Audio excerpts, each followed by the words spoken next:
दोस्तों, एक फौजी बॉर्डर पर रह करके अपनी देश की सुरक्षा कर लेता है, लेकिन जब बात अपनी घर की सुरक्षा की आती है तो यह फौजी अपनी घर की सुरक्षा नहीं कर पाता है। एक दिन अपने परिवार को बचाते बचाते खुद इस दुनिया को छोड़कर चला जाता है। लेकिन दोस्तों, जब इसका असलियत लोगों के सामने आता है, इसका सच्चाई लोगों के सामने आता है, तो सब कोई इसे सुनकर हैरान हो जाते हैं, परेशान हो जाते हैं कि ऐसा कोई कैसे कर सकता है। जब आप भी इस फौजी के दर्द भरी कहानी को सुनेंगे तो आपके अंदर की रूह कांप जाएंगे। एक बार आप भी सोचने के लिए मजबूर हो जाएंगे कि कैसे अपने ही लोग ने इस फौजी भाई को इस दुनिया से हटा दिया, आखिर क्यों इसे मार दिया गया। आप कहानी में लास्ट तक देखिएगा, तभी आपको समझ में आएगा। इससे पहले कि चैनल को सब्सक्राइब कर दीजिए, वीडियो को लाइक कर दीजिए तथा बेल आइकन को दबा दीजिए। और आप लोग हमारे वीडियो को कहां से देख रहे हैं, एक बार कमेंट में अपना नाम और अपने शहर का नाम जरूर लिखिए, जिससे अगले वीडियो में हम आपका नाम ले सकें।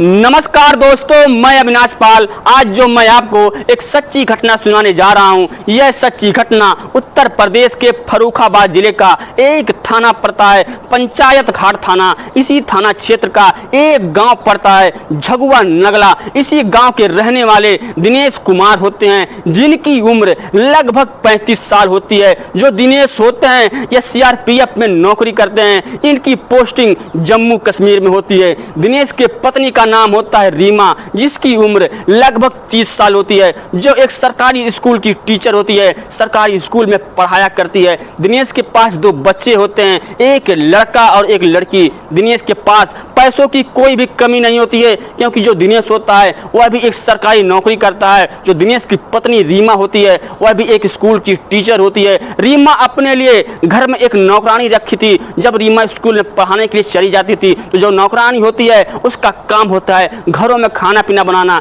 घरों की साफ सफाई करना और दोनों बच्चों का देख रेख करना। इसी तरीके से जो दिनेश का परिवार होता है वह खुशहाल तरीके से रहने लगता है। घर में किसी प्रकार की कोई भी कमी नहीं होती है। दिनेश जो होता है वह मूल रूप से एटा जिले के अलीनगर का रहने वाला होता है। इसके परिवार में इसके माता पिता के अलावा एक भाई होता है जो एटा जिले के अलीनगर गांव में रहते हैं। जो भाई का नाम होता है रमेश कुमार। रमेश कुमार जो होता है वह अपने माता पिता के साथ, अपने परिवार के साथ एटा जिले के अलीनगर गांव में रहने लगता है। धीरे धीरे समय बीतते जाता है। 6 जून का दिन आ जाता है। 6 जून के दिन जो दिनेश होता है अपने ड्यूटी से 20 दिन का छुट्टी लेता है और छुट्टी लेकर के अपने घर की तरफ चल देता है। जब वह रास्ते में पहुंचता है तो अपने बड़े भाई रमेश के पास फोन करता है। अपने बड़े भाई से कहता है, भैया हमारी 20 दिन की छुट्टी हो गई है, हम 20 दिन की छुट्टी पर अपने घर जा रहे हैं। जो रमेश होता है वह बड़े भाई का फर्ज अदा करते हुए अपने छोटे भाई दिनेश से कहता है, समझाते हुए कहता है,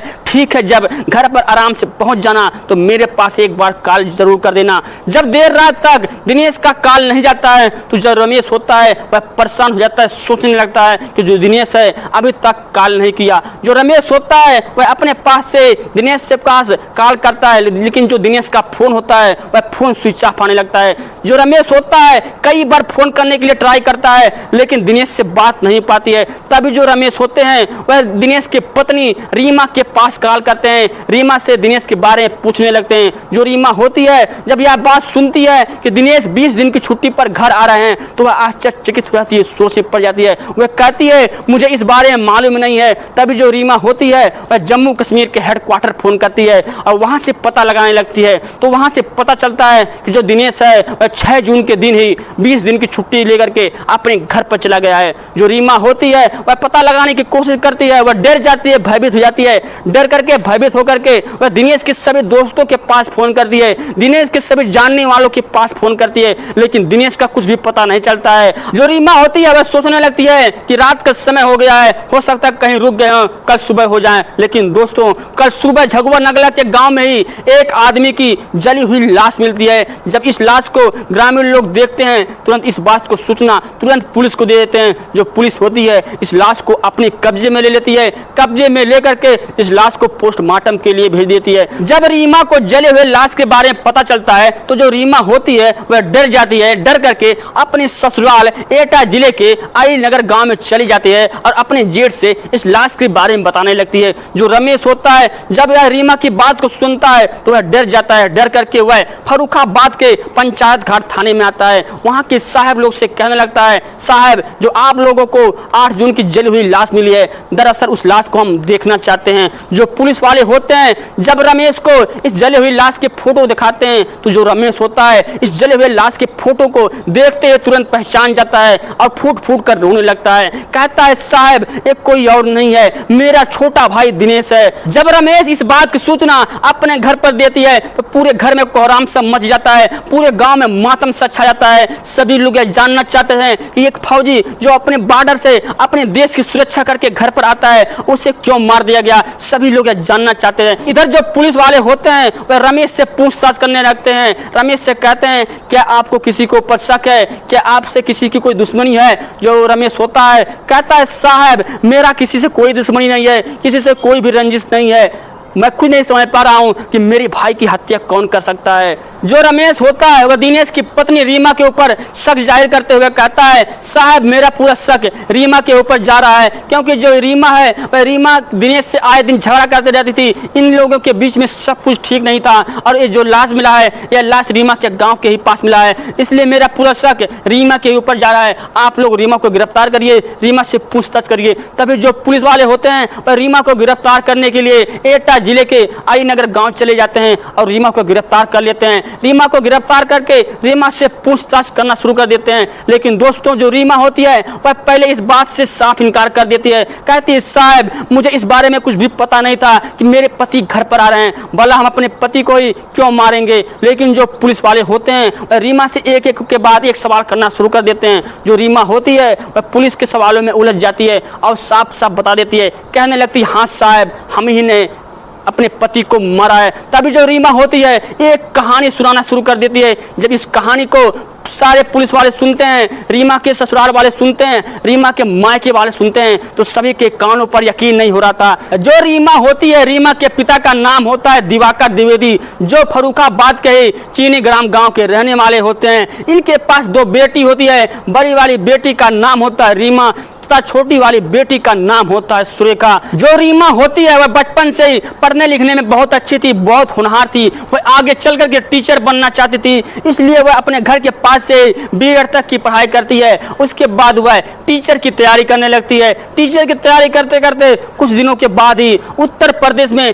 टीचर की वैकेंसी आती है। जो रीमा होती है उस परीक्षा में बैठती है, लेकिन उसे उस परीक्षा में सफलता हासिल नहीं होता है। तभी जो रीमा के पिता होते हैं वह रीमा के लिए रिश्ता ढूंढना शुरू कर देते हैं, क्योंकि जो रीमा की उम्र होती है वह उम्र दिन प्रतिदिन बढ़ती चली जा रही थी। अब जो रीमा के पिता होते हैं वह रीमा के लिए रिश्ता ढूंढना शुरू कर देते हैं। वह रीमा के लिए एक टीचर लड़के की तलाश करते थे। वो सोचते थे कि मैं अपने लड़की के लिए एक टीचर की लड़के से ही शादी करूं, क्योंकि जो मेरी लड़की है मेरी लड़की भी टीचर बनना चाहती है। अगर हम टीचर लड़के से शादी कर देंगे तो ये दोनों लोग पास में ही रहेंगे, अच्छे से रहेंगे। दोस्तों लेकिन इनके कोशिशों के बाद ही टीचर लड़का नहीं मिल पाता है। काफी कोशिश करते हैं, काफी परेशान हो जाते हैं, लेकिन टीचर लड़का नहीं मिलता है। तभी उनके एक रिश्तेदार ने दिनेश के बारे में बता देते हैं। जो दिवाकर होते हैं वह दिनेश के घर पर जाते हैं। दिनेश को घर पर जाने के बाद वह जब दिनेश को देखते हैं तो दिनेश को देखते ही वह पहली नजर में ही दिनेश को पसंद कर देते हैं और अपने लड़की रीमा की शादी दिनेश से तय कर देते हैं। दिनेश और रीमा की शादी खूब धूमधाम से हो जाती है। जो रीमा होती है वह दुल्हन बनकर दिनेश के घर पर जाती है। जो दिनेश रीमा होते हैं एक खुशहाल तरीके से रहने लगते हैं। जो दिनेश का परिवार होता है वह भी सभी लोग रीमा से बहुत प्यार करते थे, रीमा को बहुत मानते थे। कुछ दिनों के बाद ही जो रीमा होती है रीमा को 2 बच्चे हो जाते हैं। 2 बच्चे होने के बाद लेकिन रीमा अपनी पढ़ाई करना बंद नहीं करती है। उसके बाद दोस्तों उत्तर प्रदेश में एक वापस टीचर की वैकेंसी आती है। जो रीमा होती है इस फॉर्म को भरने के लिए अपने पति से इच्छा जाहिर करती है, अपने पति से टीचर की नौकरी करने के लिए इच्छा जाहिर करती है। जो दिनेश होता है वह भी रीमा के ख्वाहिशों को पूरा करने के लिए टीचर की वैकेंसी में रीमा के फॉर्म को भर देता है। जो रीमा होती है वह परीक्षा देती है और एक अच्छे नंबर से उत्तीर्ण हो जाती है। अब उसको टीचर की नौकरी मिल जाती है। टीचर की नौकरी मिलने के बाद रीमा की पहली पोस्टिंग फर्रुखाबाद के झगुआ नगला गांव में हो जाती है, जो इसके ससुराल एटा जिले से बहुत काफी दूर था, लेकिन इसके मायके से लगभग पास में ही था। जो रीमा के परिवार वाले होते हैं, रीमा के ससुराल वाले होते हैं, दिनेश होते हैं, वह रीमा को इसके मायके भेज देते हैं। जो रीमा होती है वह अपने मायके से झगुआ नगला गांव में ड्यूटी करने के लिए आया करती है। लेकिन दोस्तों कुछ दिनों के बाद ही जो रीमा होती है वह अपने ससुराल वालों से नाता तोड़ने लगती है, अपने ससुराल वालों को भूलने लगती है। जो दिनेश होता है वह इस बात से काफी नाराज हो जाता है। जो दिनेश होता है वह रीमा को काफी खरी खोटी सुनाता है। आए दिन रीमा के बीच में और दिनेश के बीच में इसी बात को लेकर झगड़ा होने लगते हैं। दोस्तों इन लोगों के झगड़ा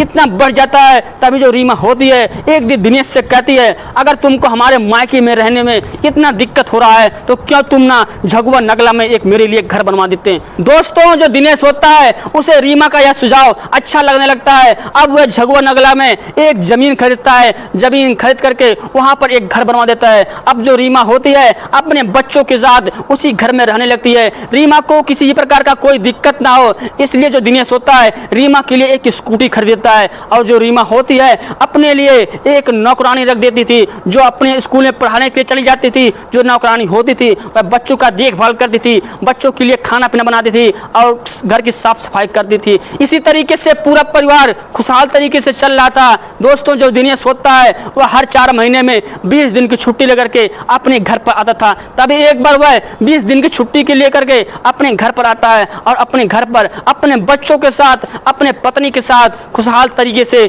20 दिन रहता है। 20 दिन कब बीत जाते हैं ना तो दिनेश को पता चलता है, ना तो दिनेश की पत्नी रीमा को पता चलता है। अब जो दिनेश होता है वह अपने ड्यूटी जाने लगता है। तभी जो रीमा होती है उसे दिनेश की जुदाई बर्दाश्त नहीं होती है। अब यह गैर मर्दों की तलाश करना शुरू कर देती है। तभी इसकी नजर एक अनमोल नाम के लड़के पे पड़ जाती है। जो अनमोल होता है, अनमोल कोई और नहीं बल्कि दिनेश के फूफा का लड़का होता है। इसलिए रीमा और अनमोल के बीच में देवर भाभी का रिश्ता होता है। ये लोग आपस में हंसी मजाक भी किया करते थे। तभी दोस्तों जो अनमोल होता है एक दिन रीमा के घर पर आता है। जो रीमा होती है वह अनमोल से हंसी मजाक करते करते कुछ ऐसा कह जाती है कि जो अनमोल होता है उसे समझने में भी मिनट भी नहीं लगते, वह तुरंत समझ जाता है कि जो मेरी भाभी हैं वह मेरे से क्या चाह रही हैं। जो रीमा होती है वह अनमोल को अपने कमरे में ले जाती है। कमरे में ले जा करके ये दोनों पहली बार एक साथ संबंध बनाते हैं। जब एक बार संबंध बन जाता है दोस्तों तब यह सिलसिला छूटने का नाम ही नहीं ले रहा था। जो रीमा होती है वह आए दिन अनमोल को अपने घर पर बुला लेती थी, अनमोल के साथ शारीरिक संबंध बना लेती थी, अपने हवस का भूख मिटाती थी। दोस्तों ऐसे करते करते समय बीतने लगता है। जो रीमा होती है वह अब अनमोल के बिना रह नहीं पाती थी, अनमोल से बहुत ज्यादा प्यार करने लगती थी। अब अनमोल को दिन के बजाय अब रात में भी अपने घर पर रोकने लगती थी, अपने बच्चों को दूसरे रूम में सुलाती थी और अनमोल के साथ दूसरे रूम में सोती थी, जिससे इस बात की भनक पूरे पड़ोसियों को लग जाती है कि रीमा का किसी के साथ चक्कर चल रहा है, किसी के साथ अफेयर चल रहा है। जो पड़ोसी लोग होते हैं और इस बात की सूचना रीमा के पति दिनेश को दे देते हैं। जब दिनेश यह बात सुनता है तो यह बात की असलियत पता करने के लिए वापस 20 दिन की छुट्टी लेकर के अपने घर पर आता है। पहले तो आता है अपने बच्चों से पूछता है। जो बच्चे होते हैं वे साफ साफ बता देते हैं, कहते हैं जो मम्मी है मम्मी हम लोगों को दूसरे रूम में सुलाती है और अनमोल अंकल के साथ अपने दूसरे रूम में सोती हैं। जो दिनेश होता है वह तुरंत समझ जाता है कि जो मेरी पत्नी है मेरे पीठ पीछे क्या कर रही है। उसके बाद दोस्तों जो अनमोल होता है अपने पत्नी से भी पूछता है। जो उसकी पत्नी होती है साफ साफ इस बात से इनकार कर देती है, कहती है जिसके पति बाहर रहते हैं उसे इस तरीके का लक्षण लगाया जाता है। लेकिन दोस्तों जो दिनेश होता है वह अपनी पत्नी की बुरी तरीके से पिटाई कर देता है, बहुत ज्यादा मार देता है। उसके बाद वह अनमोल के घर पर जाता है और अनमोल के घर वालों से अनमोल की शिकायत कर देता है और अनमोल से भी कहता है आज के बाद तुम मेरे घर पर दिखाई मत देना, तुमको मेरे घर पर जाने की जरूरत नहीं है। दोस्तों जो दिनेश होता है उसकी 20 दिन की छुट्टी तो किसी तरीके से बीत जाती है, वह वापस अपने ड्यूटी चला जाता है। अब जो रीमा होती है, रीमा को अपने पड़ोसियों से भी डर लगता था और अपने बच्चों से भी डर लगता था, इसलिए जब बच्चे सो जाते थे तब वह अनमोल को अपने रूम में बुलाने लगती थी और अनमोल के साथ शारीरिक संबंध बनाती थी। उसके बाद दोस्तों जो अनमोल होता था वह रात में ही चला जाता था। और अब जो रीमा होती है बहुत सतर्कता से काम करती है। इधर जो दिनेश होता है, दिनेश को अब ड्यूटी करने में मन नहीं लगता था। वह हमेशा रीमा के बारे में सोचने लगता था, रीमा के बेवफाई के बारे में हमेशा सोचता था। तभी जो दिनेश होता है एक प्लान बनाता है, कहता है अगर हम रीमा और अनमोल को एक साथ कभी देख लिए, कभी रंगे हाथ पकड़ लिए तो इन लोगों को छोड़ेंगे नहीं, तुरंत मार देंगे। तभी जो दिनेश होता है वह 1 ही महीना बाद वापस 20 दिन की छुट्टी लेता है। छुट्टी लेकर के और रीमा को बताता भी नहीं है, अपने घर की तरफ आता है। वह अपने बड़े भाई के पास फोन करता है, कहता है भैया मैं 20 दिन की छुट्टी पर अपने घर पर जा रहा हूँ। और वह 12 बजे रात को अपने घर पर पहुंचता है। इधर जो रीमा होती है वह रात के समय में अनमोल के साथ शारीरिक संबंध बना रही थी, नग्न अवस्था में शारीरिक संबंध बना रही थी। जब 12 बजे रात को दरवाजा ठोकने की आवाज को सुनती है तो वह डर जाती है, भयभीत हो जाती है कि इतने रात को घर पर कौन आ सकता है। जो अनमोल होता है वह भी जल्दी जल्दी अपने कपड़े को पहनता है। जो रीमा होती है वह भी अपने कपड़े को पहनती है। रीमा जो होती है वह अनमोल को एक कमरे में छुपा देती है और आकर दरवाजा खोलती है। जब रीमा दरवाजा खोलती है, जब उसे दिनेश को देखती है तो देखते ही आश्चर्यचकित हो जाती है, सोच में पड़ जाती है। तभी जो दिनेश होता है वह रीमा से कहता है तुमने दरवाजा खोलने में इतना समय क्यों लगा दिया। जो रीमा होती है वह कहती है हम सो गए थे इसलिए दरवाजा खोलने में लेट हो गया। तभी जो दिनेश होता है रीमा से कहता है रीमा अनमोल भी घर पर है ना। जब रीमा अनमोल के नाम को सुनती है तो वह डर जाती है, थर थर थर कांपने लगती है। अब वह तिरिया चैत्र का खेल खेलने लगती है।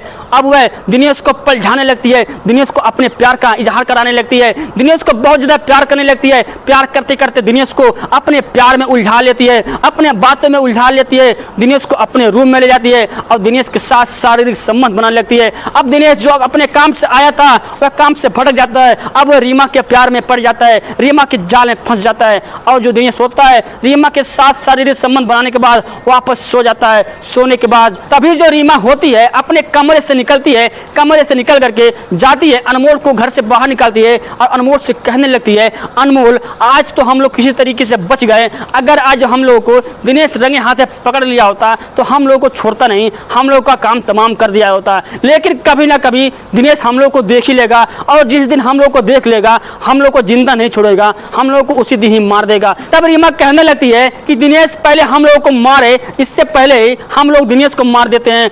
जो अनमोल होता है उसे भी रीमा का यह सुझाव समझ में आ जाता है। जो रीमा होती है वह घर में जाती है, घर में से एक पिस्तौल को निकाल कर लाती है। जो पिस्तौल होता है वह अनमोल को दे देती है। जो अनमोल होता है उस पिस्तौल से 2 गोली सीधे दिनेश के ऊपर फायर कर देता है। दिनेश को वहीं पर दम घुटने से मौत हो जाता है। दिनेश की मृत्यु होने के बाद दिनेश को एक बोरी भरता है, बोरी में भर करके रातों रात एक स्कूटी पर लादता है, स्कूटी से एक सिवान में ले जाता है, सिवान में ले जा करके उसी गाड़ी से पेट्रोल निकालता है और पेट्रोल छिड़क करके दिनेश को आग के हवाले कर देता है। दिनेश का वहीं पर अंतिम संस्कार कर देता है। उसके बाद जो रीमा होती है वह अपने घर पर चली जाती है। जो दिनेश होता है वह रातों रात अपने घर पर चला जाता है।